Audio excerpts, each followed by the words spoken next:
rockin' with it.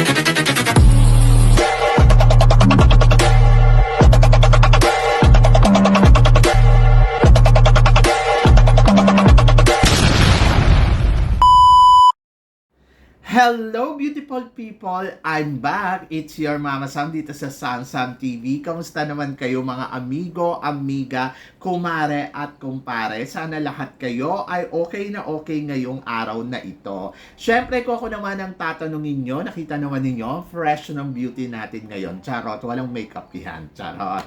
So yon, so syempre magandang umaga na mainit, na nakakalokang init ng panahon, no? Sobra, di ko kinakaya yung summer na to. Yung alam mo yun, yung tipong kagigising mo lang, bubuksan mo na naman yung aircon. At syempre, kailangan natin pagpahingayin yung aircon. Gawa nga na ilang oras siyang tumatakbo, magdamag, kawawa naman yung makina. Ay nako, nakakaloka. Pero syempre, tuloy ang buhay, tuloy ang laban. So, kahit mainit yung panahon, go, go, go lang, di ba? Ano bang magagawa natin? Anyway, so gusto ko munang mag-shout out sa lahat ng mga tumututok dito sa Sam TV, sa parte ng Americas. So, mga kaibigan natin na nasa Americas. So, yun. So, sana lahat kayo ay okay na okay dyan. And then, yung mga kaibigan naman natin na nasa parting Saudi Arabia or Middle East. Ayun, ang dami natin mga kapatiran dyan na talaga naman laging nakatutok dito sa Sam TV. Maraming salamat. And then, of course, sa parting Asia, syempre, yung mga kaibigan natin na nasa Pilipinas. Hello po sa inyong lahat.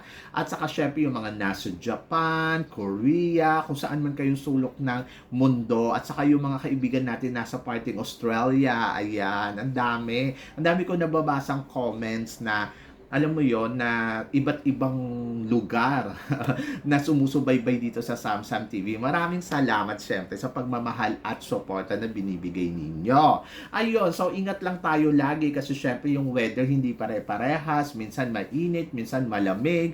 Syempre yung mga nasa Europe, yung mga nasa Amerika, syempre malamig pa yung mga weather ninyo dyan. Pero kasi dito sa amin, grabe, para na kaming nililiyab sa init. Ganon.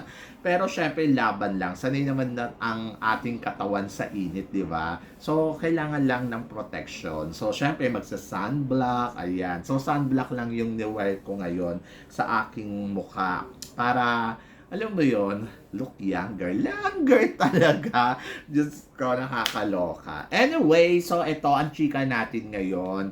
So malapit na ang finals ng Miss Universe Philippines. Parang 8 days to go, mga ganon. Basta wala ng 10 araw, konting-konting panahon na lang. And then, ayun nga, ang tinatanong nila sa akin, kung kaya ba talaga ni Atisa manalo ng Miss Universe Philippines.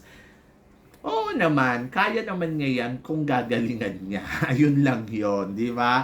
Siyempre, maraming mga kandidata na lumalaban, maraming kandidata na magagaling. In fairness sa mga front runner natin, grabe ha, antitindi. Sobrang talagang hindi rin sila nagpapakabog. Katulad na lang ni Winwin. Nakita naman natin yung galing ni Winwin. Diyos ko, sabi ko nga kung hindi mananalo si Atisa, I think si Winwin. Ganon. Kasi, syempre, kumbaga parang, kung ang hinahanap nga nila ay mother, yung mga ganon, si Winwin yung mananalo dyan. Kasi si Winwin yung nagbigay talaga din kumbaga, consistent na laban. Oo, consistent siya from the beginning until end. Yung energy, yung ipinapakita niyang styling, tapos plus yung lahat ng aspeto na dapat mong makita sa isang kandidata, si Winwin ang nagbibigay nun. Especially in performance, talagang consistent siya.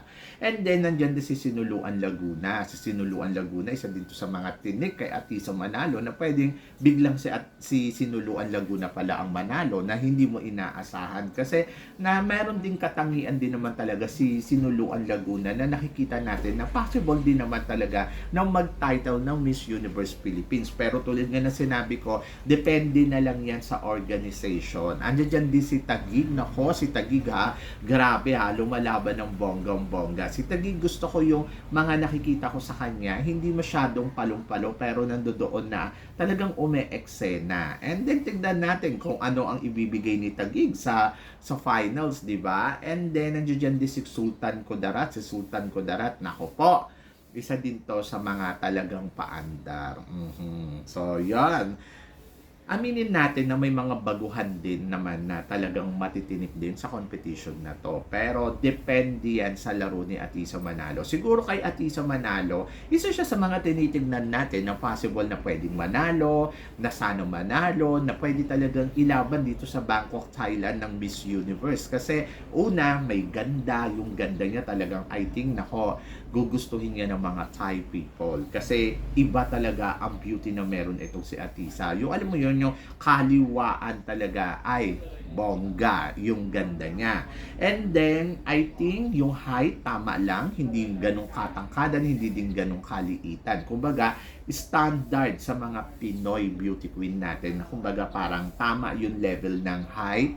And then, yung body, I think she's at sexy. So, kailangan lang ng konting workout pa para mas lumiit pa lalo yung bewang. Kasi mas maganda kung maliit yung bewang niya, parang mas may wow, di ba?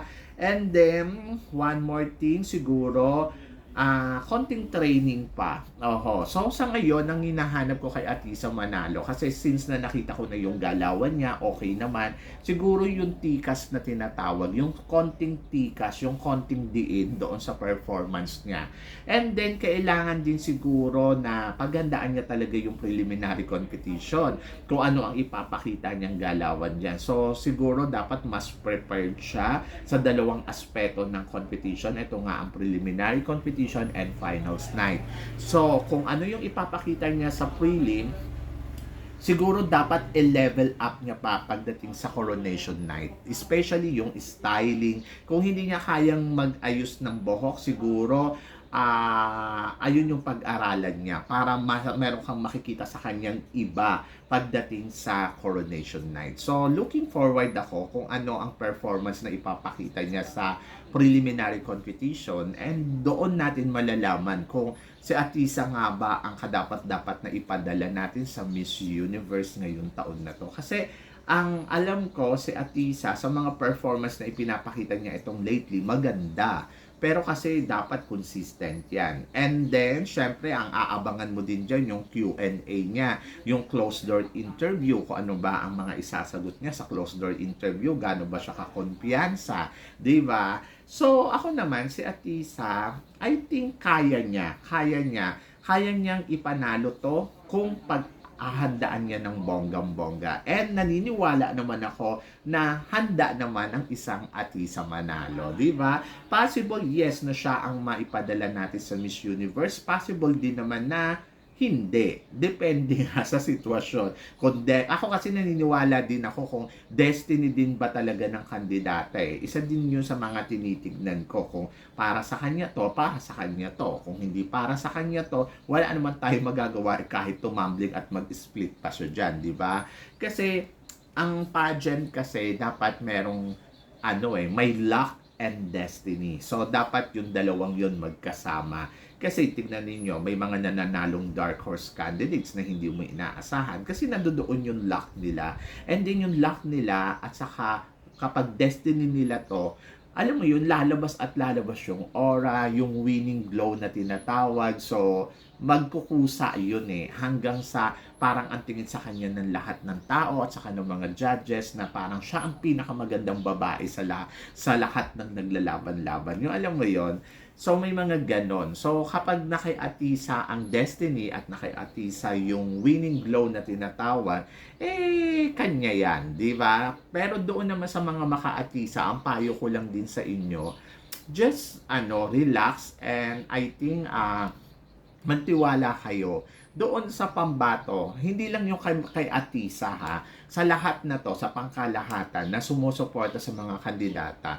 I think ang kailangan nyo lang gawin dyan ay magtiwala sa kandidata ninyo. Hindi nyo kailangan makipagpukpukan o makipag-ahway dahil sa alam mo yon, dahil sa nabenga yung kandidata ninyo or kung malakas ang kumpiyansa ninyo sa kandidata ninyo, no need to depend to another na para ay alam mo kasi ganon, walang ganon mga Mars.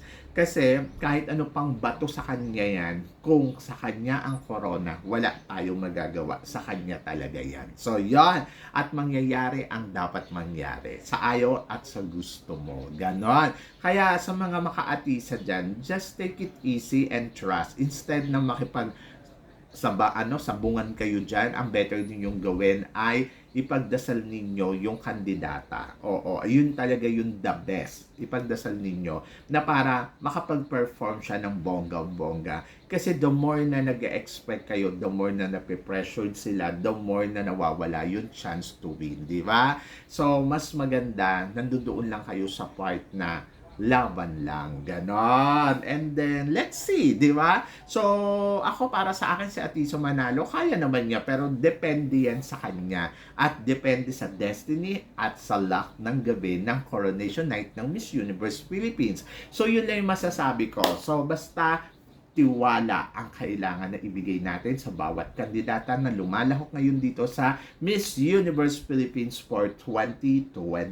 So, yan. Kayo guys, ano guys ang masasabi ninyo dito sa mga pinag-uusapan natin ngayon? So, sa mga susunod na araw, tingin ba ninyo makukonsistent kaya ni Atisa ang ipinapakita niyang galing at laban dito sa Miss Universe Philippines? So, i-comment below mo yan para at least malaman ko naman kung ano naman ang chika mo dito sa mga pinag-uusapan natin ngayon. So, yon. So, syempre maraming salamat sa inyo lahat sa suporta at pagmamahal na binibigay ninyo syempre dito sa channel ko. At sa mga hindi pa po nakaka-subscribe, please don't forget to click like and subscribe my channel at i-click nyo na rin po ang notification bell para more updated kayo sa aking mga chika. Sabi nga ganon, keep smiling and laban lang. So guys, hanggang dito na lang. Hanggang sa muli nating chikahan. See you tomorrow. Thank you guys.